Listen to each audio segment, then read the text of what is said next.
Hello guys, आज हिउँ परिसक्यो जुम्लामा लगभग होइन। यो भन्ने हो यहाँ गाइस, यत्रो होइन यी हेर तल केही छैन, पुरा हिउँ परेर खत्तम भइसक्यो क्या।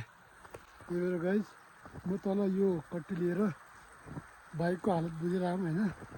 बाइकमा भएको हिउँ फाल्ने, बाइकलाई ढाक्ने बाटो यस्तो छ बिस्तारै। तर हिउँ चाहिँ निकै परेको छ कि बाप नि हो।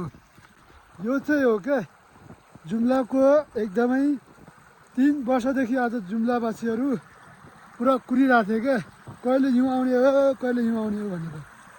यहाँ पुरा हिउँले ल्याम्मै बनाइसक्यो। ए यस्तो छ, पुरा हिउँ आइरहेछ आज पनि। तर यस्तो जाडोमा हाम्रो जुम्लातिर त कतिपयको त बाइकै स्टार्ट हुनुहुन्, यो पनि ब्याट्री डाउन भएर त्यसैले गर्दा। तर हिउँ चाहिँ आउनुपर्छ क्या। आज त हिउँ आयो एकदमै। आज शनिबार होइन, आज चर्च जाने दिन हो, तर चाहिँ हिउँ आयो। यस्तै छ गाइस, यो छ